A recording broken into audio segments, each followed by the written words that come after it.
witnessed several disgusting and inhumane acts of racial violence at school sporting events in the neighboring districts of Lynbrook and Montauk, with little or no intervention from the adults charged with their supervision. The offensive behavior is intolerable and has gone on far too long. Martin Luther King said, injustice anywhere is a threat to injustice everywhere. My heart cries out for our students and our children that have been treated in such a disrespectful manner, degrading and humiliating them. They should be learning at sporting events, camaraderie, sportsmanship, and teamwork. Instead, the hatred and racism in our school continue.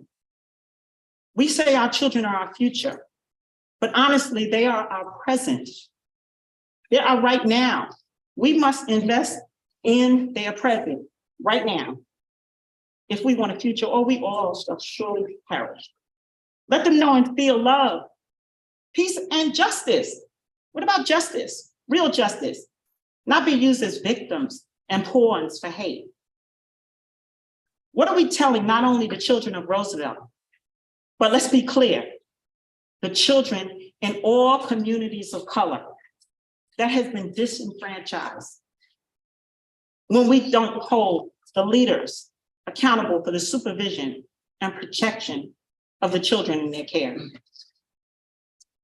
Do we have to lose a child before we take this seriously? I want to put everyone on notice that this Board of Education, this superintendent, and this community will not stand by and tolerate anyone hurting our children anywhere. I encourage you to stand with us for all our children's sake in every community. It's affecting us all. Look at these pictures. Real tears came to my eyes when this was sent to me, sent to us. As our trustee, Dr. Emily Moore, who has fought the civil rights movement for more than 60 years, always said, a people united will never be defeated. Today, I will work to unite and fight to stop and eradicate racism and hatred in our schools once and for all. I may not be a rapper, but I want to say this. I want to leave you with this. Let's stop making excuses, because excuses produces more nooses. This is historical. God bless our community. Let's stand with our children. Thank you. Thank you.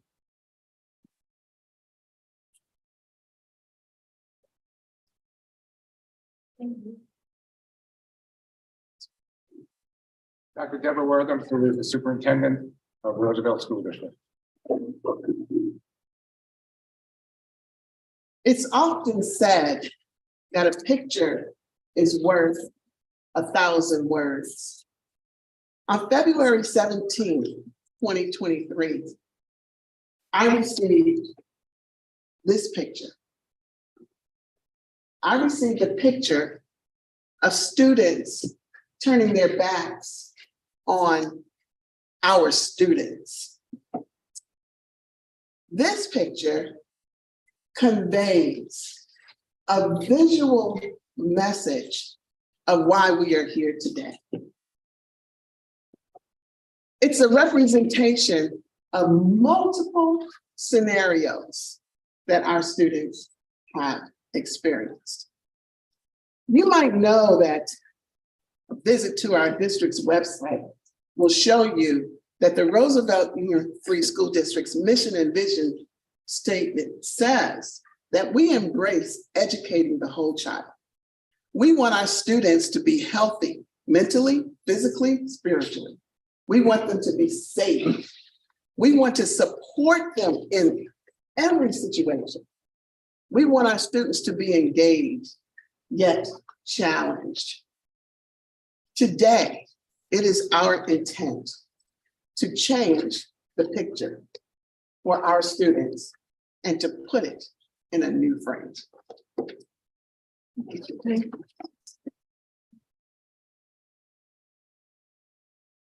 Mr. Fred Willington, who is the attorney for the school district. Good morning. Why now? Why this time? And where does this lead? Well, first, I want to welcome the attorneys that represent the Lynbrook School District that are here with us, because there's no hiding here. We're making sure that we are out speaking clearly and robustly to the need for change. Educators have a responsibility. The educators at Wantagh, the educators at Lynbrook, and those that have the oversight responsibility at Section 8, who oversees athletic competition in Nassau County and deals with the issue of sportsmanship. Why now? Because enough is enough. For years, students from African-American and Black and Brown communities have gone to schools where they have been called names. They have been referred to as things that you would not want your own family to speak about at the dinner table. Well, if it's not right for the dinner table, it's not right for us. And the responsibility of Wantagh, the responsibility of Lynbrook, and the responsibility of Section 8 is not to wait for someone to say, won't you just change this? The responsibility is for them, as they say in their own manual, their own rules, that they are going to be proactive to make sure that issues of discrimination, racial and others, will be addressed. Well, they failed in that regard. On February 15th and February 17th, the students from Roosevelt were subjected to horrid actions. They were referred to using the N-word. They were barked at as though they were dogs. They were spit on. They were told, who's your daddy? And while on the floor, our students, that being the students from the Roosevelt School District, were called the N-word, and not a single thing happened with regard to the referees. Not a single thing happened with regard to stopping what you're going to see in a moment, which led to an unsafe, unhealthy, and unproductive situation. This is not a one-time conversation. We're inviting all the schools in Long Island and across the country to step up and say, if you are an educator, educate so that everybody has equity. This notice of claim, which has been served on the Lynbrook School District today, which has been served on the Wantagh School District today, and has been provided also to Section 8 today, is a marker in time. It serves as the opportunity to make change, the opportunity for the schools, as Fox comes in, an opportunity. It serves as an opportunity for the school districts that are involved here and all those that oversee this system to change. Roosevelt and its school board needs to be raised up high, because while there's conversation going on about what's going to be taught and what conversation will take place, nobody wants to talk about the issues of race. Well, if you don't want to have that, when we ask you to do it, we're going to bring you kicking and screaming to the table. Roosevelt has said no more. And with this notice of claim, we're not going to stand for the disrespect that leads individuals to have a circumstance within themselves that think that they have to apologize for who they are. There is no apology here. The responsibility of Section 8, Wantagh and Lynbrook was to have done something before we had to do this. It is not our responsibility to fashion a remedy. The responsibility rests on those individuals that are causing the harm, not on the victims. Don't blame the victims. come and deal with what you say on your own website, in your own papers, in your own rules and regulations. If you want to make change and deal with restorative justice, not my words. The restorative justice is in the words of their own rules and regulations. If you want to do that, start today. The notice of claim is putting you on notice. It's a legal document that's required by law. General Municipal Law, Section 50, for the purpose of saying, we plan to do something about what you did. It is a shot across the bow. We have not hit the ship yet. But unless we have some real change and real conversation and real opportunity, believe me, the aim will be much sharper. So what I want you to do is understand that at the end of the game at Wantor on February 17th, there was a lot going on. The cheerleaders were disrespected. The players were disrespected. But what we're about to show you is what caused fear in the hearts of those individuals that were present at that game from the community of Roosevelt and surrounding communities, because this is not just Wantor students. We understand that these are Wantor and Lynbrook students that got together so that they would be disrespectful to the Roosevelt players. But what you're about to see is exactly why sportsmanship should be honored.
At the end of the game,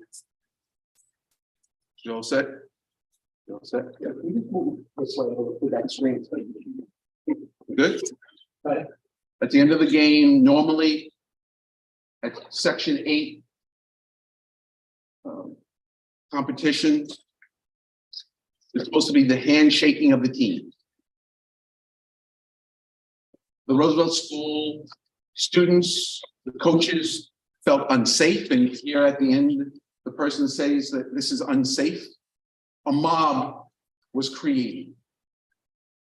If not anything else, why hasn't that situation been addressed openly and fully by the Wantor School District in Section 8? If not anything else, putting aside the N-word, putting aside all that, which should be addressed, but if not anything else, when the Roosevelt School basketball team and cheerleaders had to basically flee and go to a place where they felt safe, in a place where they should have felt safe the entire time, there is something wrong. And that's why this school board and this superintendent and this school district stand to make sure that their voice is heard and that the conversation, if never had before, will begin. This has an effect on a lot of people. So we want to bring to you Dr. Darlene Powell-Garlington, a psychologist, who's going to talk about why this is important for the psyche and the benefit of not only the school district, not only the children, but for the community. Dr. Garlington, please.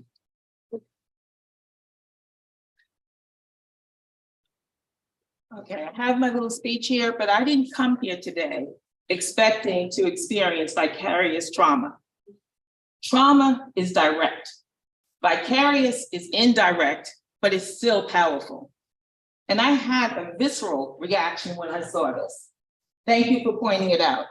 I felt anger, I felt sadness, I felt pain, I felt frustration. I thought about it, if it had been my son there, what would I have done? So we all experience trauma at some point in our lives, but our young people shouldn't have to. The basketball game. The behavior we know was reprehensible. It impacts the psychological development of not only Black students, but white students, all students. It's toxic. It perpetuates ignorance. Yeah, stupidity, I said it. It also reinforces racism. It wasn't just implicit bias or microaggressions that we all experience as African Americans in this country. It was overt hatred. Racial trauma leads to anxiety, it leads to depression, it leads to indirect anger, frustration. Students may become fearful, they become hypervigilant. It's like if you go into an environment, most of us have been where you're the only Black or you're the only white person in a Black environment. I made my white friends do that. I wanted them to experience what it felt like. You may get hypervigilant because you recognize, I'm here, I'm the only person that represents my culture, my race. If it's internalized, it can impact self-esteem and even academic achievement. How could these students focus in the classroom after being subjected to that? How could they go sit and focus and be attentive?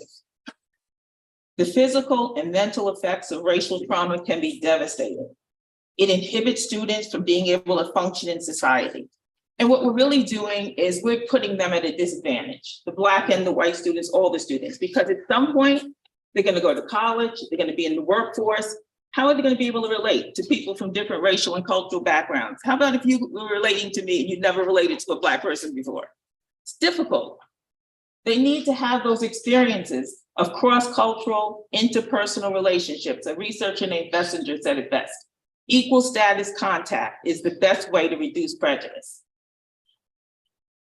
So what message are we sending them as adults?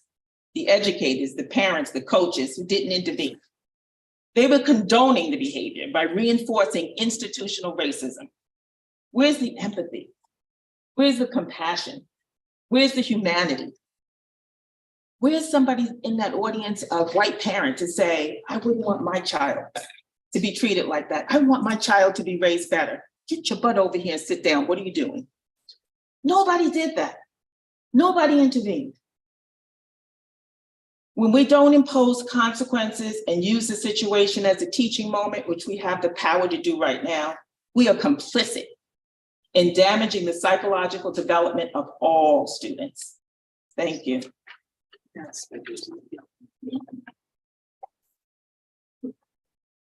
Thank you, Dr. Garlington. Ladies and gentlemen, it's not just this time, it's happened before. But this time, the line has been drawn in the sand. So at this time, I just want to say thank you. And for the people that are here in this place that are doing this press conference, I want to just stop and say out loud that this board and this superintendent needs to be applauded for the fact that they decided not to sit back and take it, but to step up and speak about it. So I applaud you.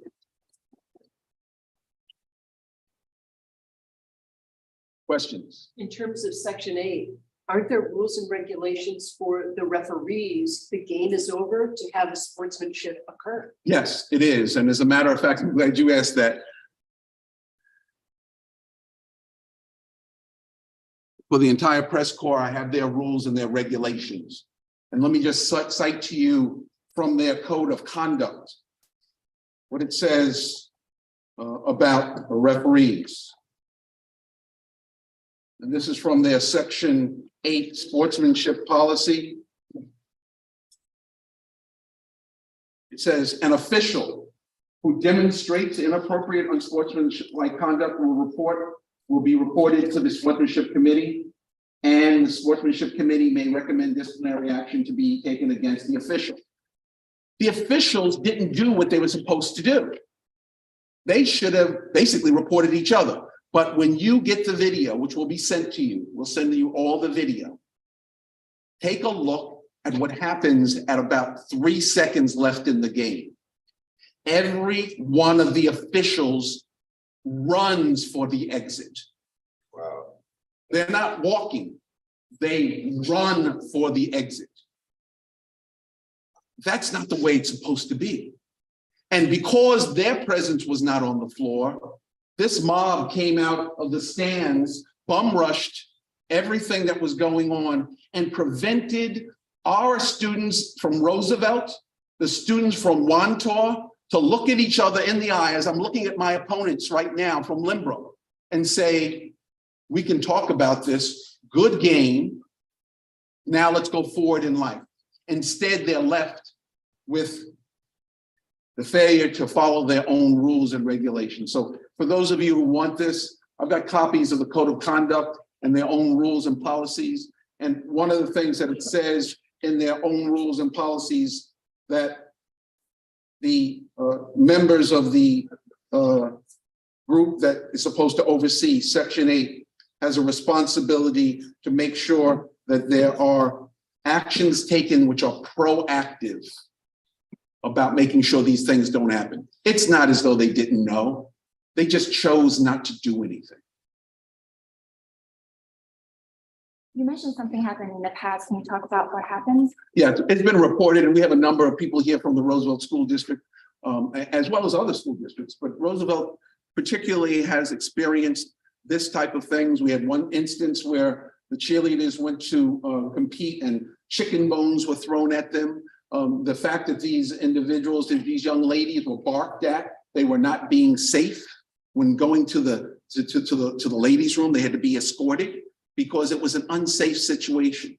That was in this instance. In other instances, this is not something that's just that is uncommon. It is unfortunately happening. And I can just tell you, I've coached at Malvern High School, and we've experienced it as well. So other school districts are experiencing this, but Roosevelt is stepping up. And also, can you talk about what happens next? I think there's a time frame, right? They need to respond. Right. The notice of claim gives them an opportunity to say, we'd like to conduct an investigation. We'd like to speak with the members who signed this, the president and the superintendent, in a opportunity to take their statement. And that is an opportunity to settle this matter before it escalates. Because I will tell you, in my view, there have been violations of law, both state and federal, based on the failures and inactions of both school districts and Section 8. They could have prevented this, and they failed to.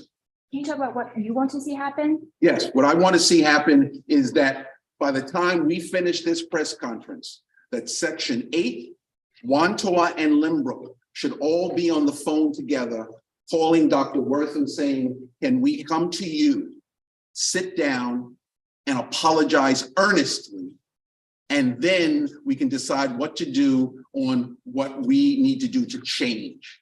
It is not on Roosevelt. Roosevelt has now done what it's supposed to do, as they did when they went for the hearing on the date after they filed the complaint.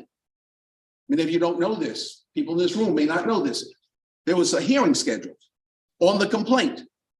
When Roosevelt and the superintendent showed up with Attorney Manuel from my office, even though the day before we asked, can it be adjourned for a day or two so we can kind of get ourselves together? They said, no, it can't be adjourned.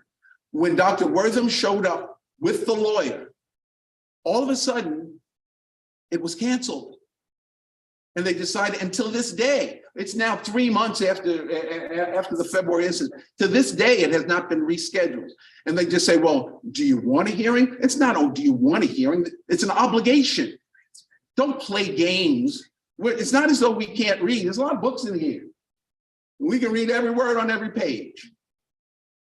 So don't play games and do the cat and mouse game. Stop doing this. The historical aspects of what's happened in the United States for 450, 500 years says you don't get to do that anymore. We're changing the conversation. And that's where we find ourselves. So the answer to the question is, the next step is, I'm expecting and hoping that there's a phone call saying, we need to really sit down. We're willing to work it out. We are sorry that we made this happen. Because you did. You allowed it to happen. That's what should happen next. Right, it's a little odd to have two competing schools, Lynbrook and Montauk, come together against Roosevelt. Is there a history there? What was the reason why the two schools got together? We don't know. And of course, if we get to litigation, we're going to have discovery. And one of the things we want to go after is text messages and Instagram and all those things that are going to show that there was messaging going on between the young people, between those two schools. I don't know that for a fact, but I surely anticipate that. It is unusual. And in this situation, conspiracy is a bad word, but sometimes it's a real word. Can you just help us out on the timeline here? This hearing, so the incident's February 17th, right? 15th and 17th. 15th and 17th. 15th at Lynbrook, 17th at Montauk. And then the hearing though, that keeps getting postponed, when was that? Attorney Manuel, what date was that? Even a rough idea, just how It long ago? was easily late February, early March. It was February. So you're saying it's been postponed, like dealing with this issue keeps getting pushed back over the course of. It got pushed back once and with no date.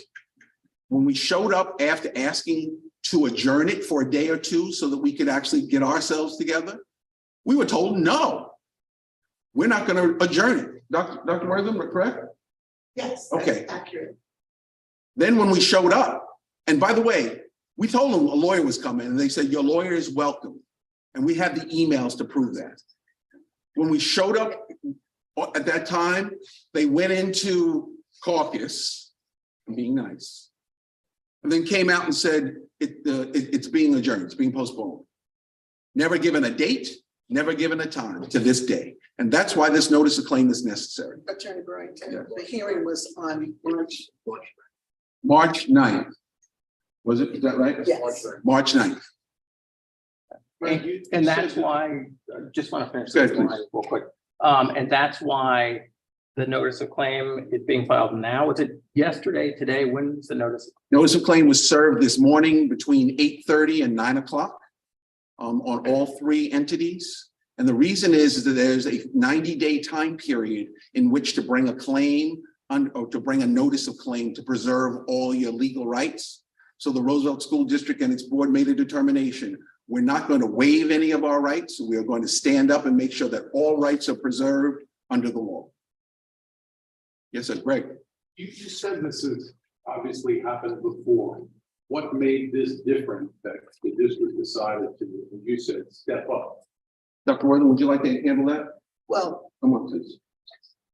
what makes this different is that it continues to occur. And what makes this different is that several districts came together to conspire to do harm. What makes this different is that we went after the confidence of our young people. We teach that confidence is what you own.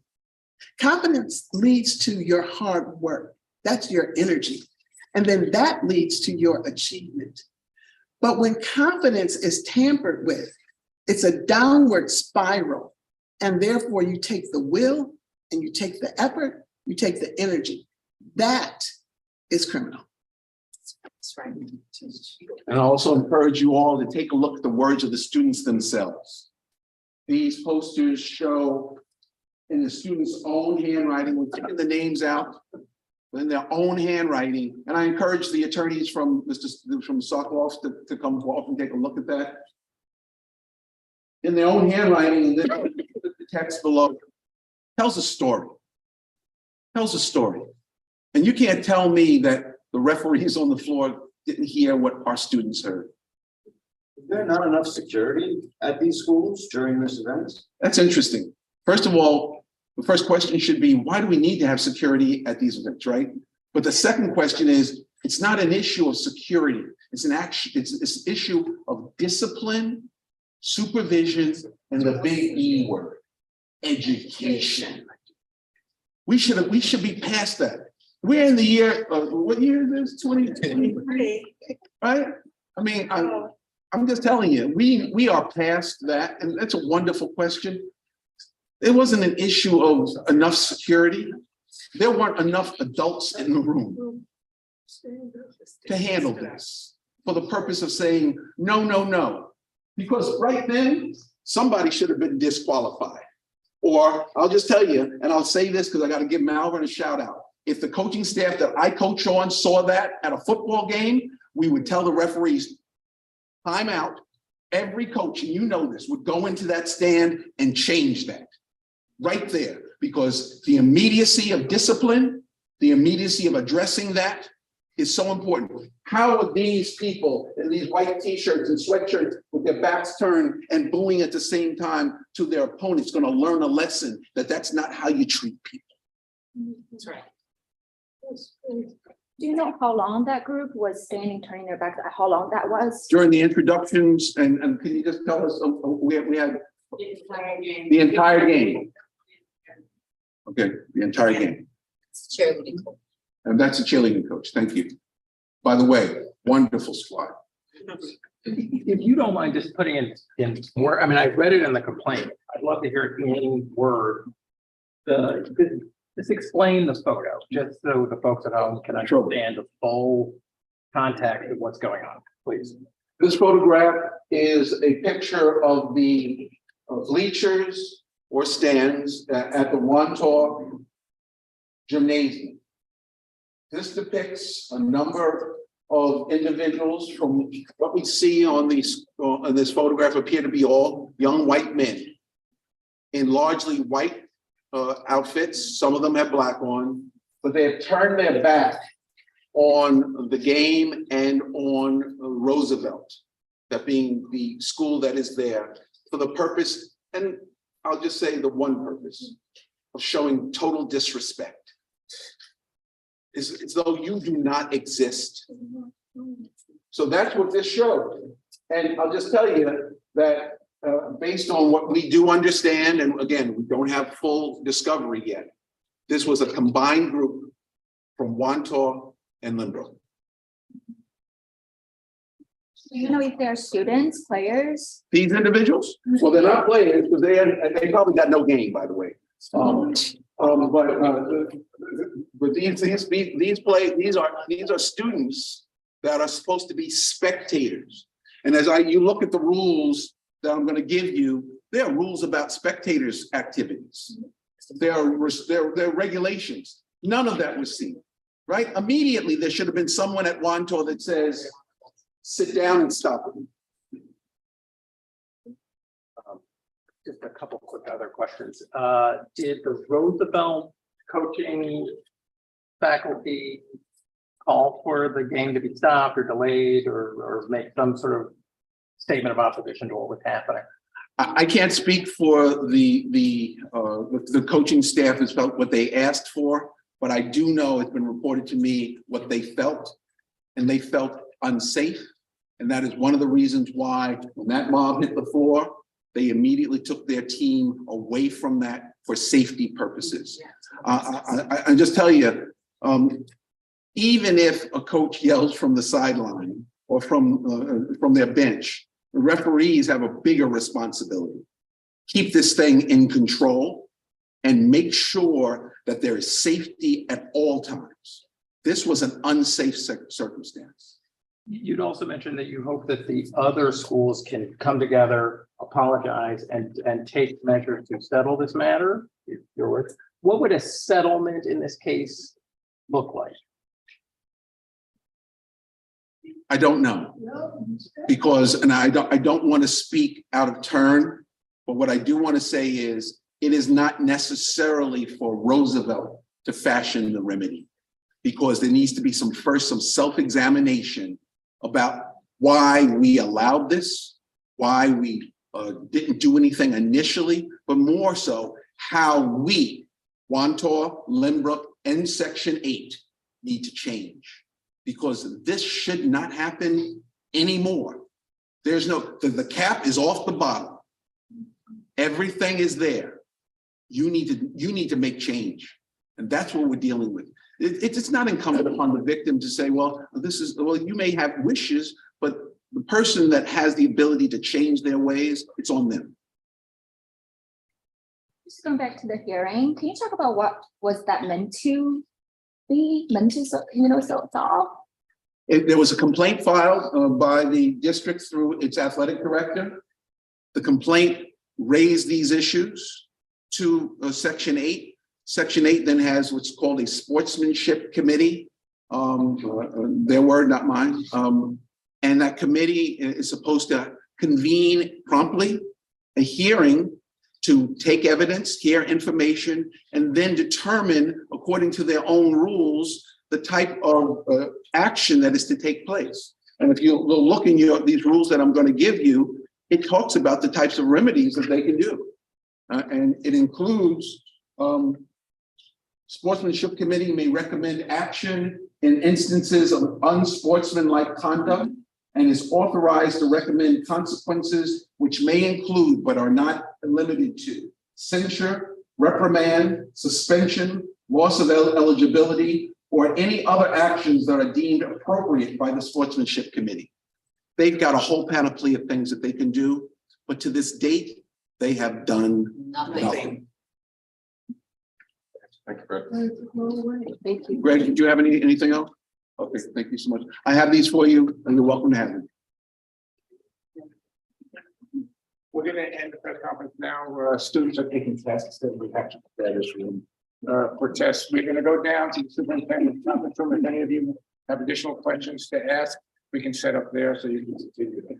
So we want to make sure that students come in here and without any distractions. You can pick it up. Thank you. As on this video footage, do you guys have more footage when the. Counselor, that's great. Thank you. Earlier you mentioned that you